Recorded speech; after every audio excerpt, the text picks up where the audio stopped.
Hey guys, my name is Matt. I'm really excited to be making this video for you today. I'm getting my first brand new Apple MacBook, specifically the 2019 MacBook Pro 13-inch. So I'm going to do a quick unboxing video, give you an overall first impression of it, and I'll tell you what I think. So first, there is some cellophane on the outside here, which has a very nice and easy to find pull tab. Just peel it like that. And the ever satisfying plastic unwrapping happens. All right, so to be clear, the 2019 models start with quad-core processors, 8 gigs of RAMs, and 128 gigabytes of SSD storage. I decided to opt for the base model. I'm a college student, and I felt like this would be the best model for me. In a perfect world, I would have got the top spec, but again, college student, I can't afford it. But so on the front, you can see the MacBook showing off the new Thunderbolt 3 ports, or not so new.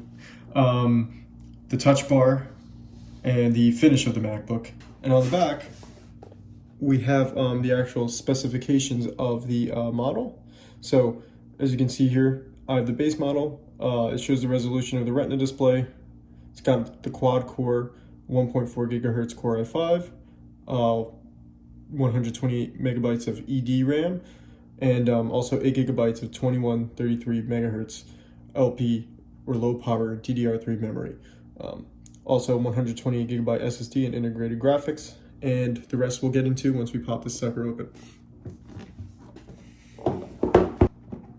So just like most Apple products today, you just slowly and satisfyingly slide the top off. Nothing to see there. Set that aside. And on the inside, we're greeted with the MacBook Pro. I decided to get mine in silver. I prefer to have all my Apple products match, so I tend to gravitate towards silver. I just generally feel like it's a more neutral color in my opinion. But space gray looked really sick and it was a very hard choice. So we're greeted with the MacBook Pro, like I said before, wrapped in this cellophane wrap. Let me set that aside. Once we pull that off, on the inside of the box is literature that probably includes the Apple stickers and instructions for getting started. And there's a nice little convenient pull tab right at the top of it, so it's really easy to pull out. And then from there is the USB-C power adapter. It's also wrapped in the cellophane, nothing interesting. It's a 61 watt power adapter. Just like the older ones for the older Retina MacBook Pros and even older unibody MacBook Pros, they do come with the removable socket. This is great if you have the old extension cable. It should still work with this. I have mine at home. Unfortunately, it does not come with one, which is kind of a bummer for those people who did rely on them. And they're quite expensive to buy separately. So keep that in mind when you're getting these. If you know you need one of those based on how your desk is set up, you might want to look into purchasing one of those in advance. On the front end of the adapter, the AC adapter, we have a USB-C port. Unfortunately and fortunately, these adapters no longer use MagSafe, nor do the new MacBook Pros. But on the upside, gosh forbid, your charger or USB-C cable actually gets damaged, but not this. You don't have to shell out this probably close to $100 or so that this would normally cost. Which brings us on to the next topic. So on the inside here, we have USB-C. It looks like any type of Apple cable you've ever seen. Grayish rubber, capped by white plastic at the very ends. It seems pretty substantial, doesn't feel flimsy at all, as long as you take good care of it. I had my old MacBook MagSafe charger for 6 years, since the MacBook was 6 years old, and I never had any issues with durability or anything, so as long as you try to take care of it, you should probably be able to get long life out of you. So on the inside, designed by Apple in California, what we've grown accustomed to seeing when we open our Apple products, it unfolds, and we have MacBook Pro. So inside of here, we have kind of a quick start guide. After that, there's really not much else. There's just another kind of piece of disposal information and whatnot. And then we have our Apple stickers, which I believe are color matched to the finish of the MacBook Pro that you purchased. Diving right into the MacBook itself, again, we have more cellophane. That said, it seems particularly thin, and Apple is trying to go a little more green, I guess, so to speak. So it doesn't feel like they're wasting as much. So you just pull the tab, and oh my goodness, is that satisfying. Another pull around the top. That was less satisfying, I'll admit. Set that aside. And here we are. On the left side of the MacBook Pro, you'll have your USB-C ports. You have 2 of them. You can charge from either, which is really convenient, but they also support Thunderbolt 3, which allows for things like external GPUs, displays, and really, really fast data transfers.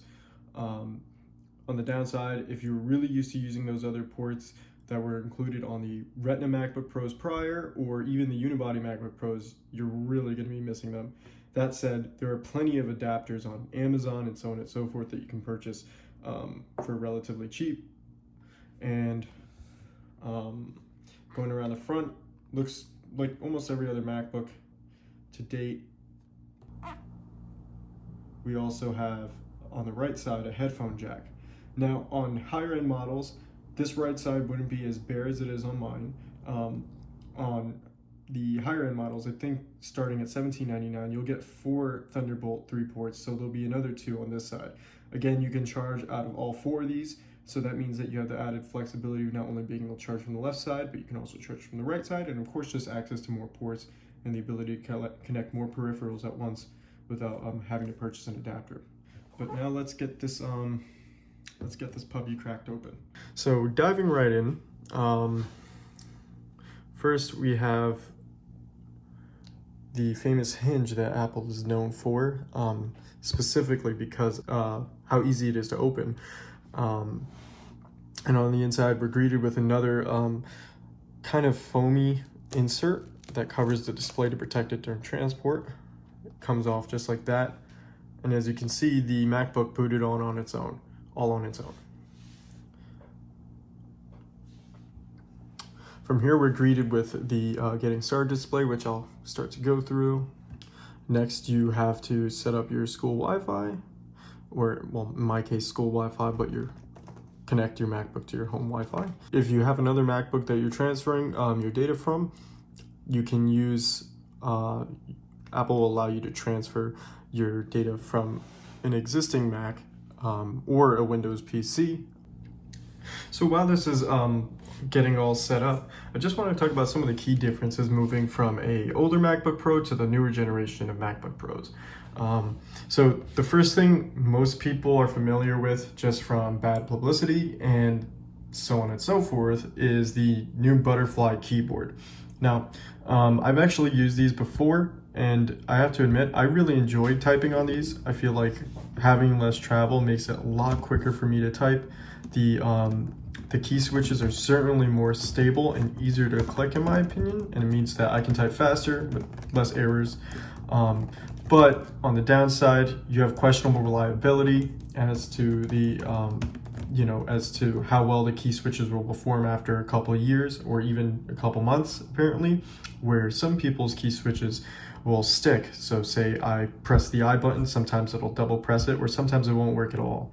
Now, when you use a computer, that's kind of a given and you expect a key switch to work. So it's understandable why people are, kind of concerned about that, but I'm willing to take that risk. And Apple's also has an extensive kind of recall program. So if your keyboard does happen to fail on any of the later generation MacBook Pros, you can get them replaced at no cost to you. But one big thing that's new to the current generation of 13-inch MacBook Pros is the base model now starting with the touch bar.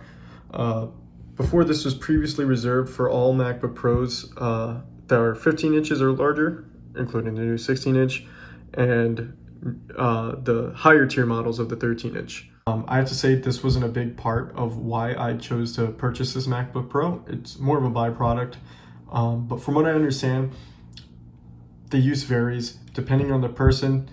They could be glorified function keys, but for others, you might actually find some real productivity use in it. Now, my limited use over the course of a week of having a MacBook Pro with the touch bar, not this one, I actually found it very useful for things like Excel, Microsoft Word, and so on and so forth. You know, a couple seconds that it saves you in every function adds up real quick over time. And when you look at it that way, you'll start to see kind of maybe the value of it. Of course, these new MacBook Pros have the thinner bezels on the sides as well as the top. But noticeably the side bezels are thinner, and it makes it feel like a definitely bigger display coming from another 13-inch MacBook Pro from 2013. But another huge difference, no pun intended, is the trackpad. To put the power adapter next to it, it's far larger than that. It's almost twice the power adapter. And this gives you a lot of room to do gestures, gestures which the Mac trackpad are very, very well known for. And in addition, it's also force touch, meaning that it doesn't actually physically click and move, but rather it has a vibration motor underneath the trackpad that simulates a click. This offers a couple benefits, but most notably the fact that you can click anywhere on the trackpad and get a solid response because there's no mechanism and there's no hinge at the top end that allows the bottom end to click. And secondly, it also allows you to have some more functionality with it. But now with the force touch trackpad, it senses force or pressure. So not only does it sense a click, it senses how deep you click too. So if you press more firmly onto the trackpad, you'll get a secondary click, and that'll open up a variety of different contextual functions that'll work throughout the operating system as well as vary from app to app. The new MacBook Pros also allow for Hey Siri, which is new to, I believe, the 2018 MacBook Pros. That allows you to activate Siri from a distance. So activating Hey Siri or setting up Hey Siri is pretty much as simple as just saying a couple phrases into your computer. And once Siri gets to learn your voice, you'll be able to call her as long as your MacBook's open. Hey Siri, open the Documents folder. Hey Siri, show my downloads. Great, now Hey Siri is set up and we can continue. While this is loading, I also want to mention some of the new specifications for the display. So the resolution coming from any other Retina 13-inch Pros hasn't changed. It's the same exact resolution of 2560 by 1600, but while that may not have been changed, there's a variety of different features and upgrades to the display coming from older MacBook Pros. So most noticeably, the display is significantly brighter. It now reaches 500 nits.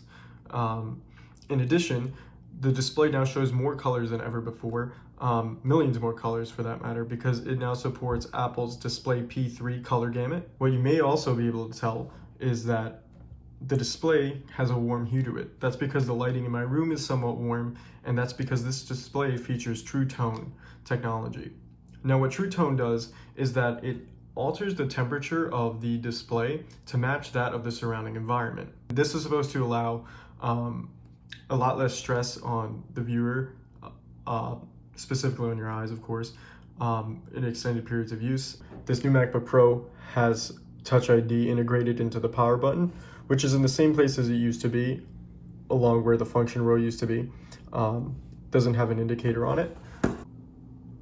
As you can see, the more I press, the more my fingerprint pattern fills out. And unlike most other Apple products that use some sort of biometric security, you really only need to set up one fingerprint since it's dedicated to the right side of the machine. But that means you also don't have to deal with remembering which fingerprint has what. Next up, they're asking about the whether I want to do it in light or dark mode. That's pretty self-explanatory. And finally, it's just going to finish setting up the Mac. Hey guys, I just want to say thank you for watching this first video. I will have a review to follow in the coming weeks with some more detailed information about performance and some benchmarks. And I just want to thank you guys again for watching, and please like, comment, or subscribe, or even dislike this video if you feel it's necessary. I just want feedback, and I'm really happy to get started here, and there's going to be more to come. Thanks.